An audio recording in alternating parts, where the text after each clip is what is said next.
And from Amazon to your local grocer, U.S. businesses are changing strategies to handle increased demand during the coronavirus pandemic. Business and technology correspondent Ling joins us now from Los Angeles. Joe, we're certainly practicing this social distancing. How are you doing? We are. I'm well, Dr. Torres. How are you? I'm doing well. Now, Amazon, we talked about, they're hiring 100,000 workers amid the crisis here. Problem is, they're going to be in warehouses. What can workers do to avoid getting infected inside those warehouses?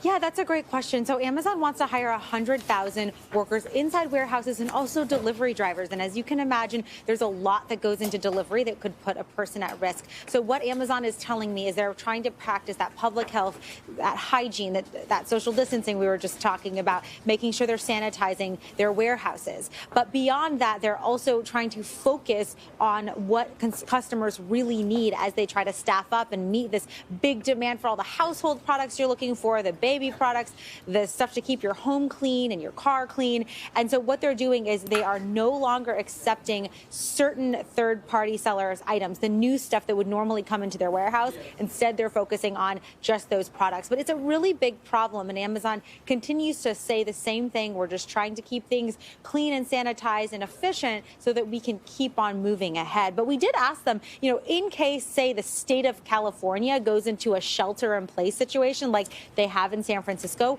is an Amazon warehouse essential in the way that a grocery store is essential?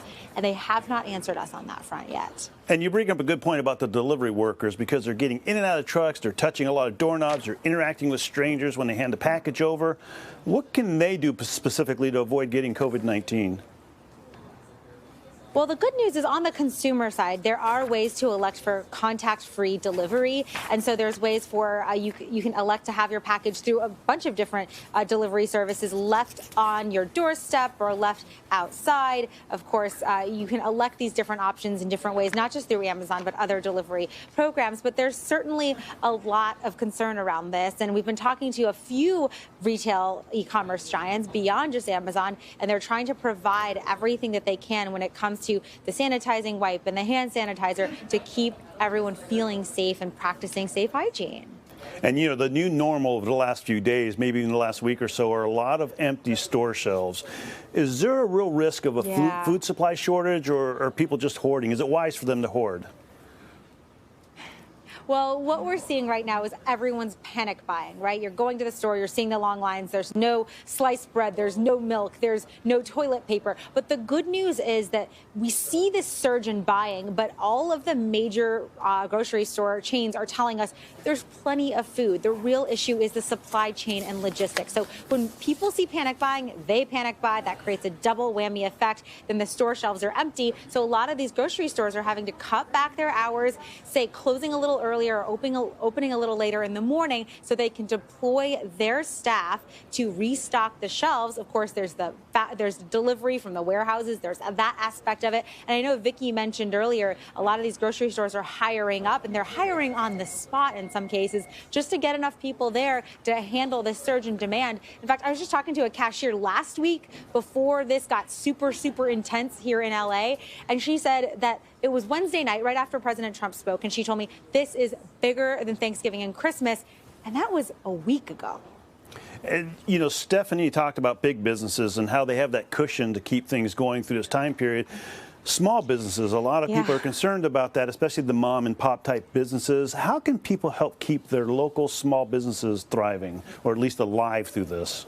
Well, yeah, it's a very tough situation. We're hearing from a lot of small businesses that they are just ceasing operations. But the good news is if you are, say, a coffee shop or a small restaurant, what you can do as a customer is you can go and order online or order by phone, pick up in person, or have it delivered. Patronize those institutions and those businesses, because that's really where, the margins are so thin when it comes to the restaurant industry. Surviving month to month can be difficult. And then you throw on top of that the coronavirus pandemic, and it just becomes becomes impossible. But we do know that some of the retailers, the bigger names, they're trying to set an example by shutting down and also paying their workers. That's not as easy for a small business. It's very difficult to do that. So there have been some federal measures proposed to provide some support. You also have companies like Facebook that are stepping in, trying to provide small business grants to make sure that there is some money that can sustain some of these small businesses that maybe sell on Facebook Marketplace. But in the case of Amazon, as they stop taking new products from third-party sellers, that is going to result, and we've heard reports of this, we've heard from some of the third-party sellers that they're worried about, are they going to have to lay off workers? And Joe, do you think there's going to be a lot of these small businesses that are simply going to end up going out of business, especially if this thing goes on? You know, sometimes they're saying 45 days, sometimes they're saying July or August. Yes, I do. We've been talking with a lot of Chinese restaurants that were originally affected when coronavirus took hold in China first, before the first cases were declared here in the U.S. and in California.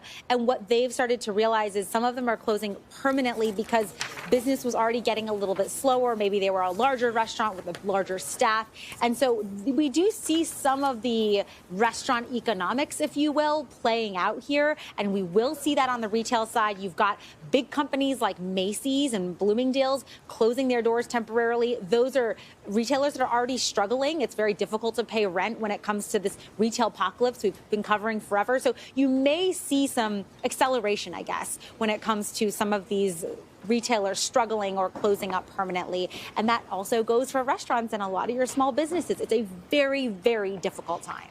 And Joe, we always talk about blunting the curve when it comes to the cases of coronavirus. Sounds like it's the same thing we need to do when it comes to these small businesses. But Joe, Ling, Kent, thank you very much for helping us sort all this out. Yeah.